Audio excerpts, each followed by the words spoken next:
What's good, Will Squad? On today's video, I want to talk about some common mistakes that brand new Amazon sellers make. Hey, if it's your first time watching the channel, my name is Travis Cooper. I'm the creator of Amazon Made Easy. It is the program that helps everyday working people make an additional $30,000 to $50,000 per year while working their full-time job by leveraging Amazon. So let's get into it. Number one, the first common mistake that I see from the Amazon sellers is having that shiny object syndrome, right? So it's different models that you can use whenever you're starting out to sell on Amazon. You can use private label, you can use wholesale, you can use online arbitrage, you can do retail arbitrage. The one I recommend to get started with is online or retail arbitrage because it's beginner friendly. A lot of the times people may see, hey, somebody made $1 million or $2 million or $5 million in a year. They may show you a screenshot of their sales or a landing page that's saying, hey, they're making $50,000 to $100,000 a month. And then you jump around, right? You compromise where you are because you want to fast track your success. You know, we live in that microwave society where everybody wants something done right now, immediately. So instead of keeping the momentum that you had growing your business, we jump around plenty of times. I see it all the time. This week, you're trading options. The next week, you're in real estate. The next week, you're in e-commerce. Like if it doesn't work that day or it doesn't work on your timeline that month, you're not making, $10,000, $15,000 a month. You immediately say, hey, it doesn't work. And you switch and move to something else. And this usually happens whenever you reach a pet peeve in the business or a pain point in the business. So no matter what business or side hustle or business opportunity that you decide to pursue, it's always going to be something you don't like to do in that business. And usually that's when that shiny object syndrome comes up, right? You'll be thinking like, man, I didn't let, this work stack up on me. I don't feel like doing this anymore. I'm on social media. I seen somebody made $10,000 a day. Let's go do that. And then when you start that business, you run into a pain point, you get low when you have to do something in the business you don't want to do. Instead of going through that learning curve, you switch and you pivot to the next thing. So it's about staying consistent and going through that learning curve because we've seen proof that the system works, but we have to commit to the process. Common mistake number two, thinking you have to know everything before you get started, right? You have to know from A to Z before you sign up for an account or you start listing your products on Amazon. This is a huge mistake, right? In the entrepreneurial world, we always like to say paralysis by analysis, right? You analyzing so many different parts of the business, you're not able to do anything because it's almost like information overload. And the thing about having a business on Amazon or e-commerce business, times and the platform are always changing, right? So as soon as you get caught up, they change this or they change this policy. So it's better to jump in once you have that foundations of how the policies work on Amazon. You jump in and you train and you learn along the way. In business, it's more of a trial and error process, right? We don't know what works until we look at the data, right? We try something. Hey, did that work the last 30 days? If it did, we want to double down on it. All right, after we double down the next 30 days, did we get those same results? If we did, then it's time to scale, right? So business is a trial and error. We're trying to figure out what works. We want to get in that lane. And then from there, again, you can scale it and take it to the next level. The third common mistake or pitfall I see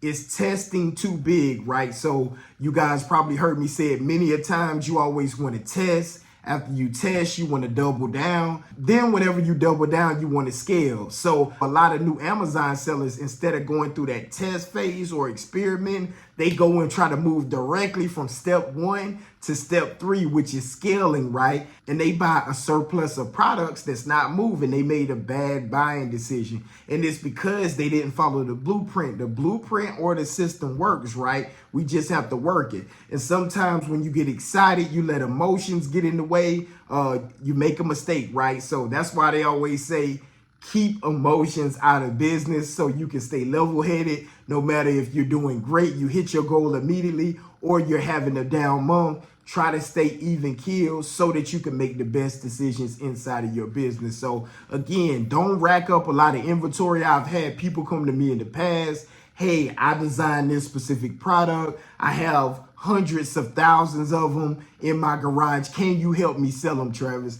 That is a big red flag that, hey, instead of going and seeing what's in demand first, we're going to the market. What you did was create what you wanted the customers to buy. And that's always a big mistake. You pretty much lost your investment unless you're able to build a brand. And then you can slowly, once you got the like, know, and trust of a target audience, you maybe can slowly integrate that product back into your inventory. But at the time being, the quickest way to hit your goals on Amazon is by selling stuff that people already want to buy, right? We're just going to go in and add that convenience to list it on Amazon. The fourth common mistake is coming into the game trying the drop shipping model, right? Drop shipping is not against Amazon's terms of service, but if you are a beginner, I definitely don't recommend that you start with drop shipping because there's too many bells and whistles, right? For one, you need to have a great relationship with the supplier, and you need to be able to put your hands or check on that inventory level, because more times than not, you will oversell whenever you're drop shipping, and the supplier can't get the products to the customer on time, or they don't have enough in stock. And that's going to be a bad look on you, right? They don't care about the supplier. Amazon will hold you responsible for the inventory that you said you had in stock. We all know Amazon, how they grew so big is being a customer-centric platform, keeping the customer first, and really valuing that customer experience. So when they paid for a specific item, Amazon wants to be able to deliver that specific product to that customer quickly so that they can continue to buy from the platform in the future. So again, drop shipping can be done. I'm 13 years in and I still drop ship some products. It's not for the beginner. You need to know what you're doing first before you dive into that business model. And last but not least, number 5 is beginners jumping into somebody's done for you program. Man, I can't tell you the amount of times I've heard somebody, hey, Travis, I paid $15,000, I paid $20,000. I signed up for this done for you program. I sold some items along the way, but I hadn't recouped my investment. It's not working out, or either my store got suspended. Man, the done for you, not a shot at anybody that's teaching that, but it is a bad business model for new sellers, right? It seems good. Hey, you give me $20,000, $25,000. I'm going to do everything for you. You sit back and collect the money and you're good. But more times than not, they'll get this big check up front, give you this long money back guarantee, and then tell you it's going to take, 6 to 12 months to get the store up and running. And by the time the store is up and running and you figure out this was a bad investment, it's past the money back guarantee period and you're out of luck, right? So definitely be careful of that. If you're a brand new seller, I always recommend before automating the business to actually learn the systems, right?